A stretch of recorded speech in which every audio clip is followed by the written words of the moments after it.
Hello दोस्तों, आज मैं आप लोगों को बताने जा रहा हूँ मोबाइल सर्किट बोर्ड में रजिस्टेंस। दोस्तों, रजिस्टेंस एकमात्र ऐसा कंपोनेंट है जो मोबाइल सर्किट बोर्ड में काफ़ी ज़्यादा प्रयोग किया जाता है। अगर वीडियो पसंद आए दोस्तों तो लाइक ज़रूर कर दीजिएगा और चैनल को सब्सक्राइब ज़रूर कर लीजिएगा। तो चलिए आगे देखते हैं। हमारा मोबाइल सर्किट बोर्ड में रजिस्टेंस 3 प्रकार के लगे होते हैं दोस्तों। पहला होता है कार्बन रेजिस्टेंस। दोस्तों, carbon resistance mobile circuit board में सबसे छोटा और बहुत ही पतला होता है। अगर यह थोड़ा सा बड़ा हुआ दोस्तों तो इसके ऊपर कुछ कोड्स लिखे होते हैं,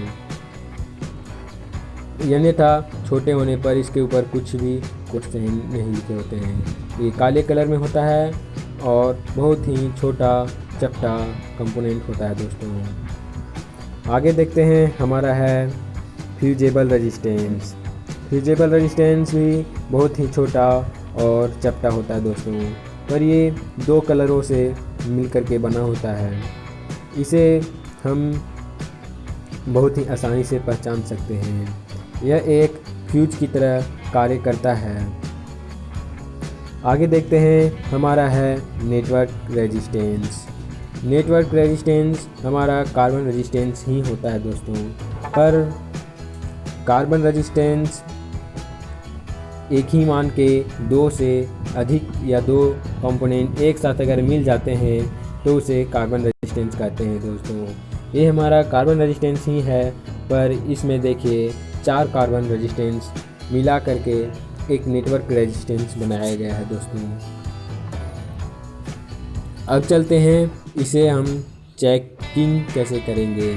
तो चेक करने का तरीका चलिए हम बताते हैं दोस्तों, मल्टीमीटर को सबसे पहले बीप वाले रेंज पे करेंगे या ओम की रेंज में। अब हम मल्टीमीटर के दोनों वायरों को रेजिस्टेंस के दोनों लेगों में सटाएंगे।